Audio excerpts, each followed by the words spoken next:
Welcome to the Avogadro's Law and Molar Volume lesson. So we're going to start off with Avogadro's Law first. Before this lesson, we've been analyzing pressure, temperature, and volume and the relationships that they have with each other. We're going to start looking at how the amount is connected to those factors, okay? So Avogadro's Law says that the volume of gas is directly related to the amount of gas that you have. So amount is like, think of it as counting up all those particles of gas, okay? But the condition is that the temperature and pressure remain constant, so they're not affecting what's happening here. So if you were to think of it like you have a balloon of gas, okay? So they both have the same volume, okay? So if they have the same volume, and you're standing in the same place, so you have the same temperature. You're standing in a place where it has the same pressure, so it's not like you're standing, at sea level, and the other balloon you're standing on top of a mountain where it's completely different pressure. Okay, you're standing with the same conditions, temperature and pressure. That balloon will have a certain volume, and if you were to count all the particles, so if you had a couple balloons of different gases, so say they were able to inflate on their own, you would have a certain volume that they both achieved. You would have, if you were to count all the particles, there would be the same number of particles. So equal volumes of gas under identical conditions contain the same number of entities. Okay, so it's a proportional relationship. Okay, whenever we see proportional relationships, we write it like this. Okay, so for example, so again, equal volumes of gas here. These are both the equal volumes here. Same temperature, same pressure is being provided here. That you will have the same number of molecules as well. Okay, so that's Avogadro's law. That's the condition. You're going to have the same number of molecules. So if you want to think of it that way, like think of it as molecules. You have so we have 12 here if you count out 12 hydrogen, and we have 12 oxygens here, okay? So we have 12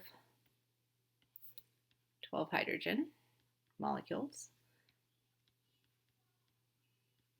and you have 12 of a different gas, 12 oxygen molecules. Hydrogen, sorry, not water, molecules. Okay, so you have the same number of molecules here. So if you just kind of let them be, it's the same temperature, it's the same pressure, those are the same conditions, you're going to find, so if they were like, I don't know, in a balloon, you would find that they will take up the exact same amount of volume. Okay, so that's Avogadro's law. So you'll have the same number of particles, so 12 of these, 12 of those, and then therefore you'll have the same volume. They will take up the same volume. Again, allowing this, making sure that the conditions are exactly the same temperature and pressure for both of them. They will take up the same volume. So again, if these gases were, I don't know, like in a balloon, and they were allowed to inflate themselves, like you're not adding air to it, they would actually take up the same amount of space. Okay. So, you know that the masses are going to be different, yes, but we're talking about just volume here. So I know that I know with these two that we looked at, how many actual molecules there are. So if you want to think of it as moles now too, like the amount, so the amount of hydrogen and the amount of oxygen is equal, and when you have the same volume here. Okay, so since we now have made this connection between amount and volume, you can also make that connection when it comes to chemical reaction equations. So we'll use this a little bit later, but I just want to introduce it now. So for example, if let's just say that we have a chemical reaction equation, and you have a 1-to-3 ratio here for the gases in a chemical reaction equation, okay? So let's just say they're different here. I know the picture is saying it's probably the same here, but so say it's a 1-to-3 ratio. So if there's 1 mole of this one here, then it's a 1-to-3 ratio in the balanced chemical equation. So there'll be 3 times the other one, okay? So 1-to-3. So that's the amount. So if there's 1 mole, there will be 3 moles, okay, of the other one. So now that's the mole ratio idea. But now you can actually also do the same thing, but we can call it volume ratio. Okay, so what that means is, okay, so if we know from the balanced chemical equation it's a 1-to-3 ratio, if you happen to know the volume of the first one, so say it's 1 liter, then you'll know that the second one is a 1 to 3 ratio, so it has to be 3 times. So it'll be 3 liters. So 1 liter here, 3 liters there. Okay, so you can do that. Now with volumes, again, we have to have the same conditions though, temperature and pressure, okay? And then we can make this assumption here. So we'll do kind of an example here of that idea. So again, we have the same temperature and pressure, okay? So here is, if you look at this a little bit bigger here, here is nitrogen gas and hydrogen gas being combined to form ammonia. So if you look at the balanced chemical equation here, it's a 1 to 3 to 2 ratio for the, for the mole ratio, right? So 1, 2, 3, because like the coefficients for the balanced chemical equation are in front here, and it's also equivalent to being the mole ratio. So if I were to now say, for example, I had 1 liter of nitrogen. So since it's a 1 to 3 to 2 ratio, well, I should have 3 times this compared to the nitrogen, so 3 liters. And compared to the ammonia, ammonia has a 1 to 2 ratio, right? So it'll have 2 times what the nitrogen was. Okay, so that's what you're doing right now. You're just going to go through and you're going to just, fill these tables in here, understand that. Okay, so step 1, look at the balanced chemical equation, make sure it is balanced. Okay, so we have water decomposing into hydrogen and oxygen here. So I have 2 hydrogens, yep, 1 oxygen, 2. Okay, so I need to put a 2 in front here. So when I do that, I need to put a 2 in front here. So 4 hydrogens, 2 oxygens, 2 oxygen. Now I'm balanced out. So the coefficients that were placed in front of water were 2, hydrogen 2, oxygen is 1. So that means it's like a 2 to 1 ratio, right? For water to hydrogen to oxygen. So if you had, like if we just said, 2 liters of the water, if we had 2 liters of water, well, what would the volume ratio be? Well, it'll be, I will have 2 liters of hydrogen forming, and I will have 1 liter of oxygen forming. Okay, so it's the same thing applies. So we did this a lot with mole ratios, but you can now, if you have the same temperature and pressure effect in the gas, you can now use the balanced chemical equation to find the volume ratio. All right, we'll do one more. So we have hydrogen, we have 2 of those, we need 2 here, and if I put a 2 there, then I have 2 chlorines, 2 chlorines. All right, so we're all balanced. So the coefficients that went in front are 1, 1, and 2. So that's a 1 to 2 ratio for mole ratios, right? But the same can apply now with volume. So if I have 1 liter of hydrogen, I need 1 liter of chlorine, and that will make me 2 liters of hydrogen chloride gas. Okay, so that's kind of our connection today with volume and moles. Okay, there's kind of a similar relationship here that you can use again, but the condition is the same temperature and pressure. Okay, and then if you have the same temperature and pressure, then yes, you can. If you know the volume of one of them, you can predict the volume of the other ones. Okay, so that moves us to molar volume. Okay, so if you have 1 mole of gas at a certain temperature and pressure, there's a certain volume that any gas will take up. Okay, so Avogadro's law is saying so any equal volume of gas at the same temperature and pressure will have the same number of entities. So we've looked at what Avogadro's law is up here, right? So we knew there was a volume and amount relationship. So if you have a certain volume, you will have the same number of gas particles, regardless of what gas that you have. Okay, so with molar volume, what we're looking at here is at a certain temperature and pressure, STP, okay, standard temperature and pressure. If we had, say, hydrogen gas, so we have 1 mole. If we had 1 mole of hydrogen gas, so 6.02 times 10 to the 23 particles of hydrogen gas, it would take up 22.4 liters of space of volume here, okay? If we look at oxygen, so again, we have 1 mole of oxygen. It will take up 22.4 liters. and so forth. Okay, so here we're showing you that like we have a certain volume, we will still have the same number of particles within here. So again, if you you know, if the mole concept is a little uncomfortable still, you can think of it as, well, if I were counting every single particle in this blue balloon, I would have 6.02 times 10 to the 23 hydrogen molecules in this blue balloon, okay? If I were to count all the oxygens, I would have this same number in this green one, and then argon, same, and chlorine, same. Okay, so that's because we have 1 mole of all these gases. 1 mole is the same as in 6.02 times 10 to the 23 hydrogen or oxygen or argon or chlorine, okay? So we know that there's 1 mole in here, and all of them take up 22.4 liters, and again add STP. Okay, so this is the condition. If it's a different condition, obviously then things will change. But if it's the same temperature and pressure, okay, and we're looking at 1 mole, okay, so we always have the same number. This is the volume we'll always see. Okay, or you can think of vice versa. So if we have a volume of 22.4 liters of a gas at STP, how many particles are there? There's 6.02 times 10 to the 23 molecules of that gas. Okay, so at STP, standard temperature and pressure, 1 mole of gas occupies 22.4 liters of volume. Okay, so this is going to be, it's almost like a conversion. So like 100 centimeters is equivalent to 1 meter.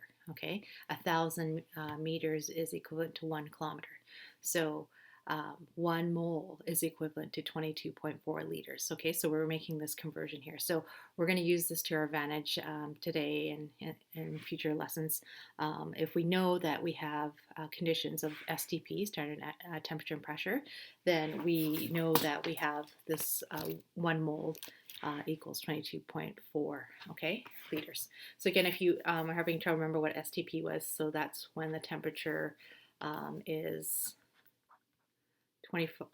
0 degrees Celsius, and the pressure is 101.325 kilopascals. Okay, so that's STP. And again, if you are more a visual learner, you can think of it as, okay, what is 22.4 liters? What would that look like? So if you take your 1 liter chocolate milk carton here, if we have 22 of those, that would take up 22.4 liters. If you have 11 of these 2-liter pop bottles, okay, so that would take up the space here. Or if you're more of a dimensions type person, 50 by 20 by 22, that space there, that volume would be 22.4 liters. Okay, so like I said, we're going to be using this, 1 mole to 22.4 liter as a, you can use it in unit analysis, but it's a conversion here, okay? So we might need to go from, moles island, like we have here, and we might need to go to the volume island, okay? So you can balance between these islands here, okay, by using this conversion here, okay? So it's just saying, multiply when you go this way, but if you want to go this way, flip it and multiply this way, okay? So you'll see what to do here when we get to that point, okay? All right, so let's look at this first here, this diagram here. Okay, so what I'm going to do here is we're just going to set up, for the people that like to use formulas, just kind of formulas. It's almost like a little cheat sheet that you can look at to kind of organize your thoughts on what you need to do with each step and so forth, okay? All right, so we've done this already. We've gone from mass to moles, okay?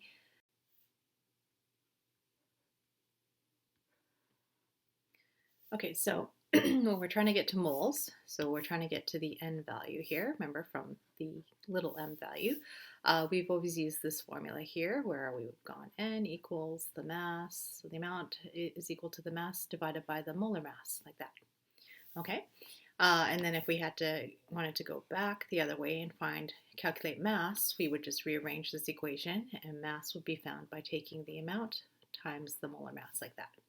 So hopefully you're comfortable with that, okay? When we had to go into entities, Okay, so we're trying to calculate, yeah, like how many actual particles there were. We would take the amount and we'd multiply by Avogadro's number.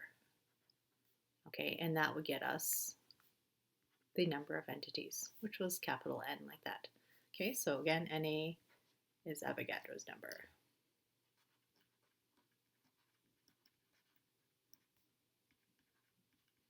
Okay, which was 6.02 times 10 to the 23, like that. Okay, all right, and so then when we had to go back the other way, again, we would just rearrange the equation, and if we had to find the amount, we would just take this and go, okay, so the number of actual molecules or particles divided by Avogadro's number will get us back to the amount here. Okay, so that was kind of like our stoic unit, and then we went to solutions and we started looking at concentrations and so forth. So again, if we wanted to go from amount to volume, or volume to amount, we'll go this way first. Okay, so if we wanted to go from the volume to the amount, we would find the amount by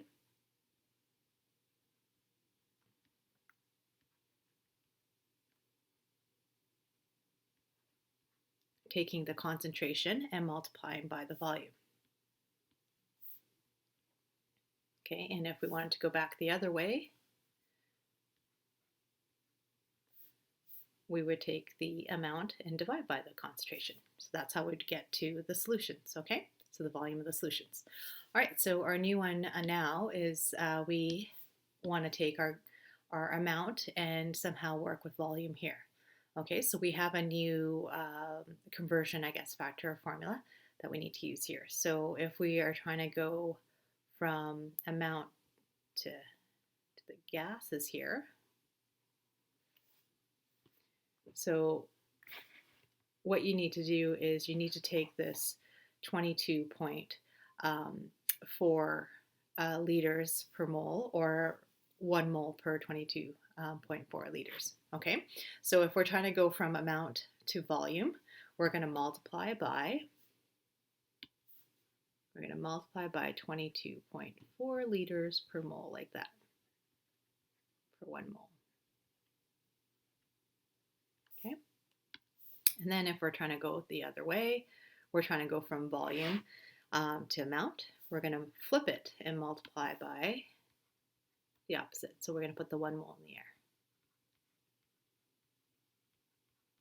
Okay, so it's yeah, it's like, it's not really much of a formula like the other ones, but you just know that it's this conversion. You just gotta memorize which way you need to stack this in order to get it to calculate what you need. Okay, but again, I know a lot of you are using formula methods because you prefer to just memorize them, so that's fine. Okay, so if we're using unit analysis method, I'm not even going to show that how to do that here, because you guys just know you don't even need to formalize. You're just going to stack things across. Flip things the right way so that the units will cancel out. So that's what we'll do right now with some examples. Okay, so we have a balloon. It has 2.5 moles of helium gas in it, and the conditions are STP. What is the volume of the balloon? So basically, once you keep going through this unit, you're gonna see lots of different questions. Like one day we're gonna spend time where we're mixing all the questions from this unit, and I want you to be able to figure out what method you're supposed to use, what formula you're supposed to use, okay? So right away, whenever you see, STP as conditions, so right away start thinking about molar volume, right? Because, and then, like we have like mole amount and stuff like that. So STP, yeah, right away, that's the clue. Okay, this is a molar volume, could be a molar volume type question. Okay, so let's just write down everything that we're given. So we know that the amount, I'm going to write as N, is 2.5 moles, okay, of helium gas. All right, and then we have STP. So that means, so again, on the back of your formula sheet, you do have these on here, so you don't have to memorize them, but it's good to memorize them anyway. All right, and I think the sheet only has 0.3, so we'll just use that as well. All right, so a 101.3 kilopascals is the pressure. Okay, so we know the amount and the temperature and the pressure. Our goal is to find the volume. of this balloon.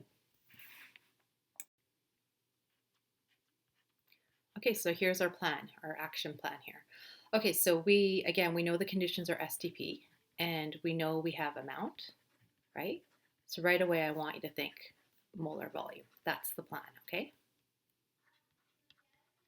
So we have our amount, which is 2.50. So we're trying to find the volume of helium.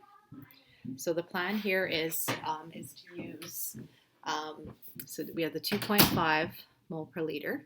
So we're going to go to our little box up at the top here. So when we're trying to go from mole to volume, we need to use one of these here. So if we're going from mole to volume, we're going to go times 22.4 over 1 mole.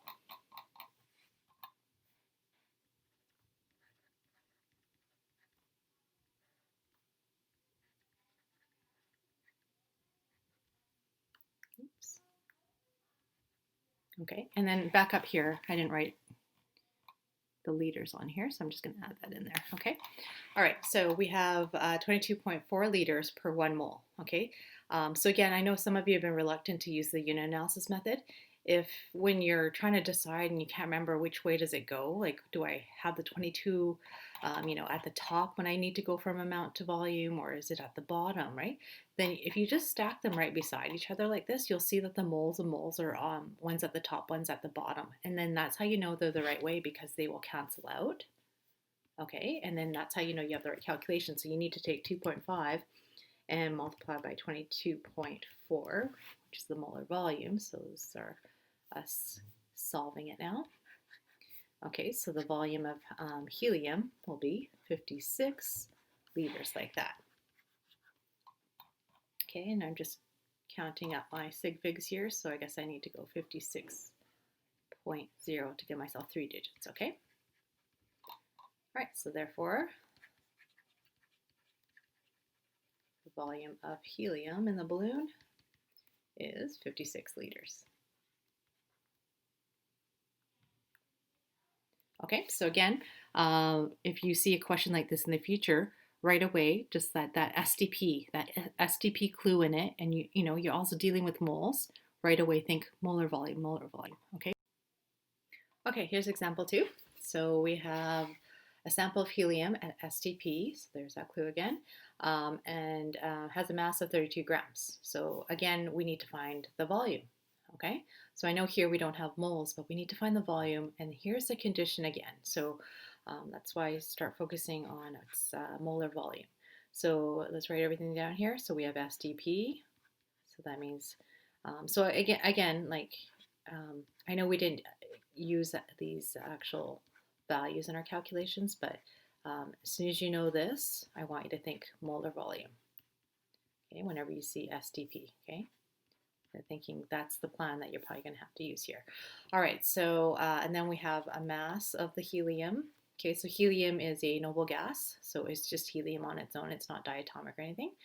So same with argon, krypton, xenon, they'll all just be just the single element like that, okay? All right, so the mass is 32 grams, like that. And our goal is we need to find the volume of helium here. Okay, so again, if you want to go back to your little cheat sheet here, so we have mass right now. So we need to go from mass, and then we need to get to volume here. So that means we have to kind of jump from this island to here. So we need to use this formula. Then we need to go from here to the volume formula using one of these. Okay, so again, we're going to multiply by 22.4. Okay, all right, so again, because we have STP conditions, I want you to think molar volume. Okay, and so what we're going to do is we're going to find the amount first.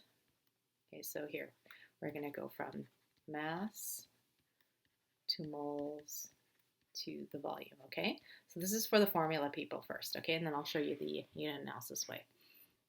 So this one here, I guess I didn't show it both ways because really it was kind of the combination of both methods.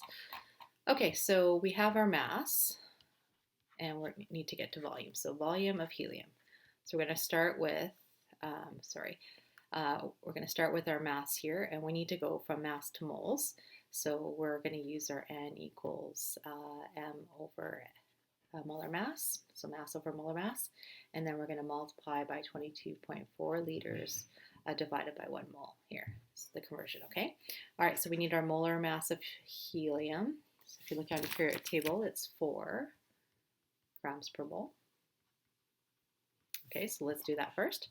So we have our mass, so we're going to find our amount of helium by taking our mass, which is 32 grams, and we're going to divide it by 4 grams here, grams per mole, and then we end up with 8 moles of helium.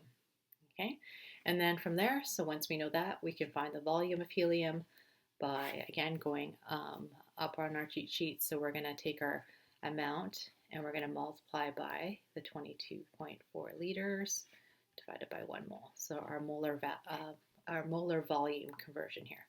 Okay, so if we take 8 and multiply by 22.4, we will get 179.2.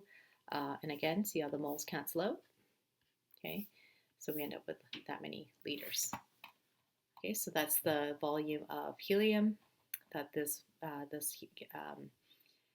so that it'll occupy when it's at STP.